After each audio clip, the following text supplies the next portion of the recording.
So just before this video starts, I just want to really quick talk about a bunch of things.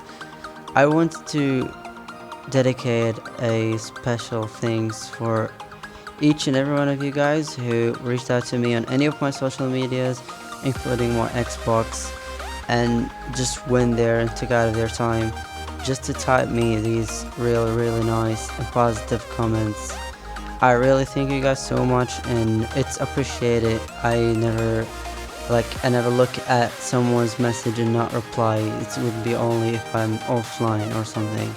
So thank you guys so much. It means a lot to me.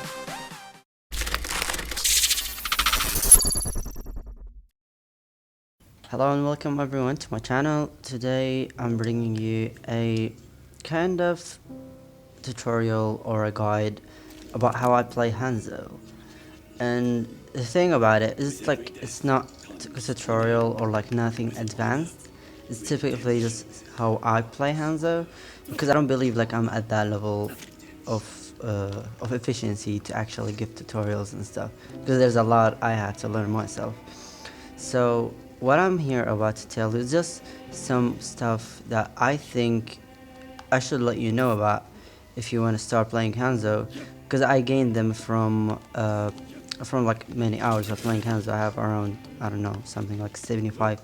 I know it's not that big amount of hours compared to how long I've been playing Genji. I've been playing him for 350 hours, but I do believe that in a way or another, what I learned from playing Genji almost benefit me in learning all the other characters. So for Hanzo, I'll start off with something basic but not easy, which is his aim. If you can predict movements, the target movement, pretty good, you shouldn't have any problem with his aim or with landing your shots.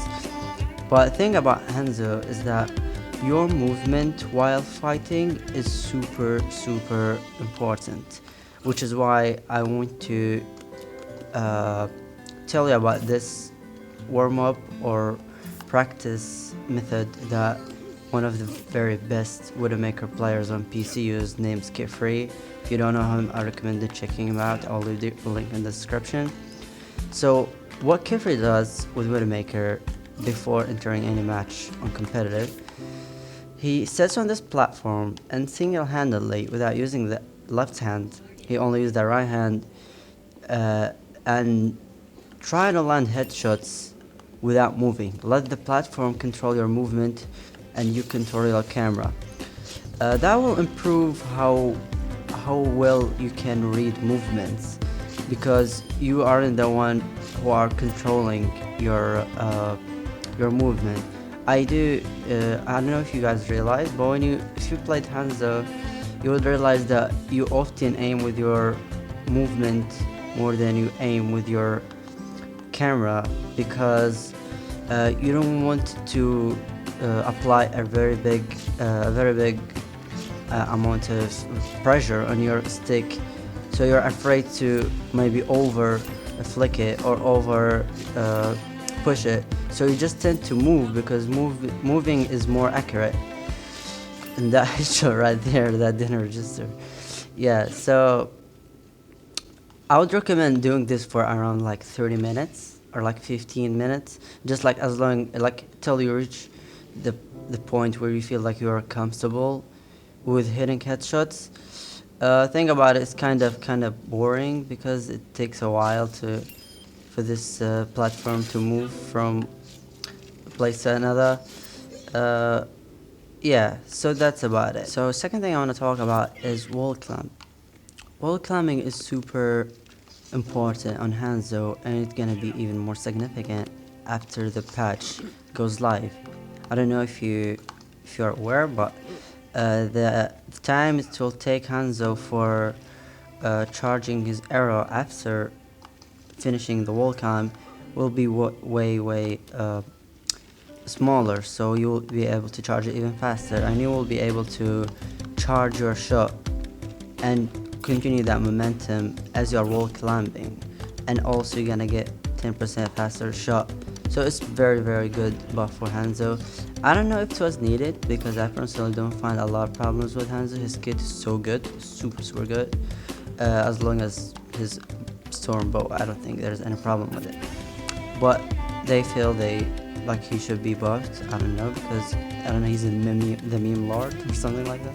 Well, anyway, the wall clamp on Hanzo is super important. Why? Because what do you do on Genji? If you play Genji a lot, what do you do when you are out of your dash and out of your deflect? You're gonna fight, and you need to dodge. You need to like get away, or like you need to survive the fight because you don't think you're gonna win it. What you do is wall climb. So on Hanzo it's kind of the same.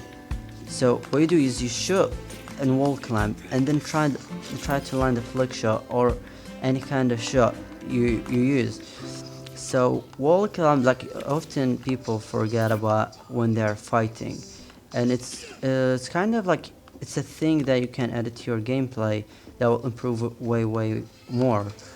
And also not only that, but there are places on some maps if you wall climb you can not only you get away from the fight that you're about to lose, but you also get to a better positioning to continue the fight and maybe even win it.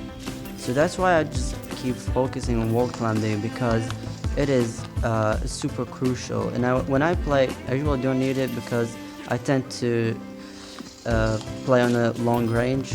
I fight from long range, which is why like I'm not in close or mid-range fights. On mid-range fights and close fights, it's where you're gonna need the wall climb.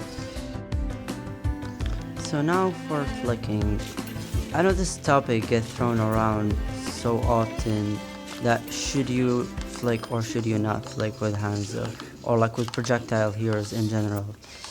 I myself think it actually depends on the player.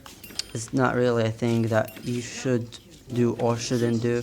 It actually depends on your personal preference. If you think that you're super comfortable with landing your flick shot, I think you should go for them, because they, especially on console, they save a lot of time. Like you'll take at least 1 second or 1.5 second to fully adjust your aim perfectly to the head, while on flick it will take a split second to land a headshot, and that gives you a way more advantage, and it's way safer. So I recommend going for flick shots only if you are good with them. And what I do here is, the thing is, my mid-range and close range fight style is completely different from my long range style. My long range style is super normal. It's just aim, release, headshot, and there's nothing about it. But when it gets to mid-range and close range, I tend to use this method that I really don't recommend anyone using it, because it's super risky. I don't think a lot of people have the same amount of time to put on a video game like myself. I have a lot of time, so I can practice so many hours per day, and that allows me to do the risky stuff like that. So I'm just gonna show you a sample of how that is in an actual game.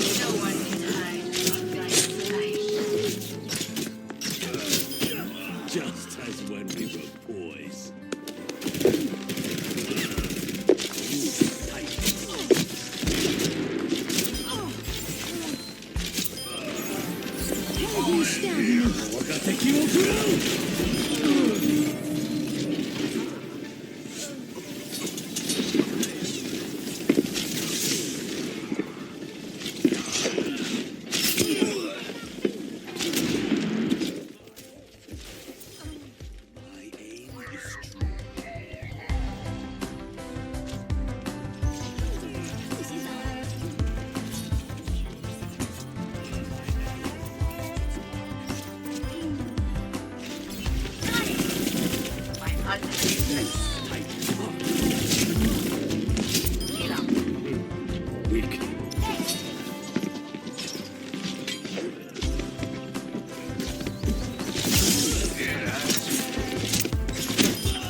So number 4 is patient, and what I mean by patient is knowing when to release your arrow. Hanzo is not a trash hero. You can't just keep spamming your arrow. He's not like Junkrat or Soldier. He's all about that constant damage and focusing the target. So what you want to do is to keep your arrow charge to the maximum and keep tracking the movement of your enemy until you have a good read of it, so you can predict it better than like just first being stunned upon it. You just the first time seeing the enemy, you don't know where is he moving, so you just get a good read of it before actually attacking. So that's really one of the things that you gain by playing a lot. You can't really just learn that from the beginning of playing Hanzo. You really need to put hours into that until you get my point. And that's about it. That's really all what you need to work on Hanzo, as at least to be in diamond. If you want to be in diamond, Hanzo is a very basic but hard hero. I wouldn't say it's very hard. He's very hard, but he's kind of one of the hardest heroes in the game.